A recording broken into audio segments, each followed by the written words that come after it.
Hello and welcome to my latest shitpost. I mean tax write-off. I mean YouTube video. Heather, why do you always have to film in your car? Gosh. I'm gonna let you in on a little secret. Come here. Natural lighting is free.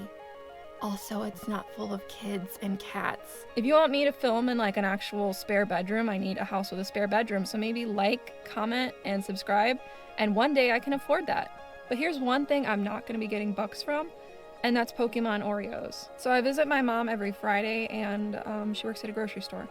And she recently texted me saying, Heather, we got Pokemon Oreos in. You know, I'm hearing all these things about how they sell for so much money, and I bought you some. She's like, you're gonna make so much money.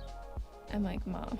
It's kind of like that thing where once your parents hear about it or get into it, it's done. Like, it's dead. Like, if your mom's ever texting you, like, what does stonks mean? What's going on with GameStop? What's this Dogecoin? Like, it's done. So my mom texted me about Pokemon Oreos must be the swan song for Pokemon Oreos, even though I don't even think they were ever really a thing. I think it was one of those things much like the Pokemon McDonald's cards where everyone thought it was going to be a thing and then it's just kind of not. That hasn't stopped people from trying though. There's like tons of eBay listings and you know, there's hype surrounding the Mew Oreo being the rare one. Trading card people, correct me if I'm wrong, but there's a lot of hype surrounding base set Charizard. I actually have one, but he's not any more rare than any of the other base set rares, right? It's just sort of like the legend surrounding it. Everybody wants the Charizard. For the cookies, that seems to be Mew. I don't know that it's any more rare than any of the other cookies, but it's the cookie everyone's like, oh my god, you gotta find that rare Mew cookie. So now I have these cookies, and I did pay my mom for the cookies. I was not just gonna let her buy me cookies. And I'm like, okay, I have 6 packs of cookies. Like, my family's not gonna eat 6 packs of cookies probably before they expire. I mean, we love Oreos. We don't love Oreos that much. And then I had a light bulb moment. I have been wanting to get into resin craft for my own personal use stuff. I do have an Etsy store, but it's mostly like Cricut decals and my own art. I do a lot of like SVG based art and full color art prints and stuff on shirts, but I've never gotten into resin, even though I think it's really cool. My husband and I were talking about the Mew Oreo and sort of gravitated to, wouldn't it be funny if we put one in resin? And then those two things sort of merged together. I'm like, okay, I can finally buy the resin and like make it a legitimate business expense. And I can also then make content out of it. Boom, done. And like it or not, I'm taking you with me. So let's go on this journey. Let's go encase a Mew Oreo in resin. I have never encased anything in resin before, but much like everything else I do, sometimes you just gotta jump in and try. Secured the bag from my mom, now it's off to the closest craft store.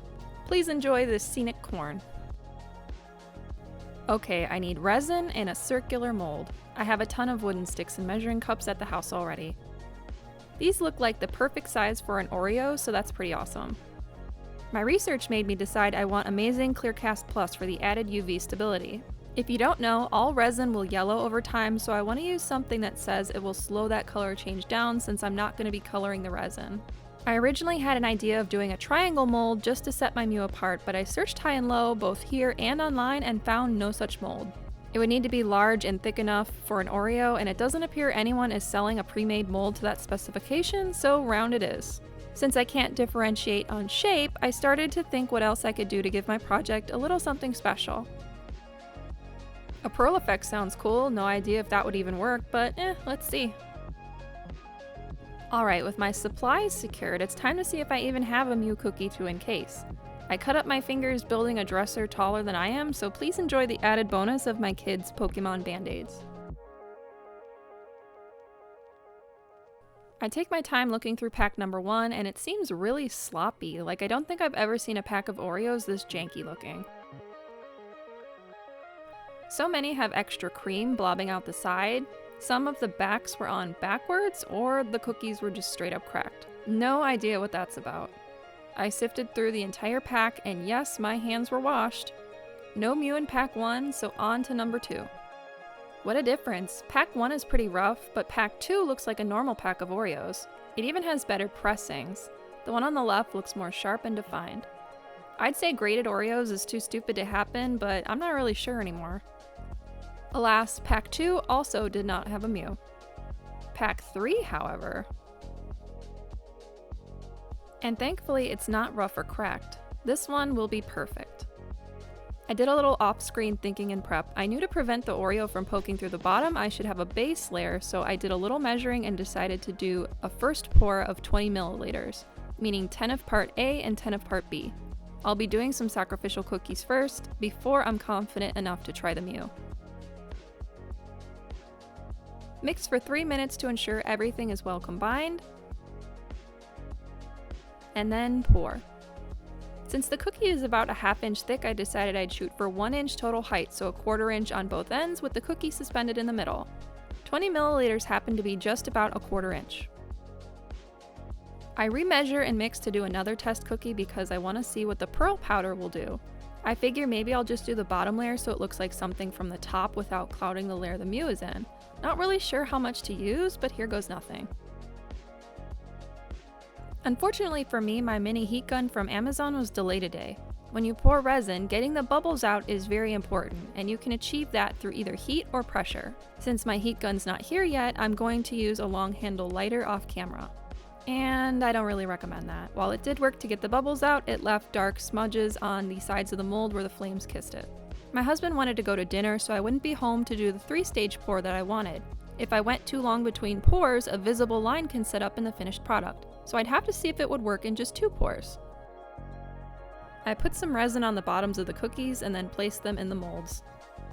And then I tried to fill them up as tall as I'd like the finished product to be. This turned out super bubbly from pouring this much at once, so I can only hope the fire will help.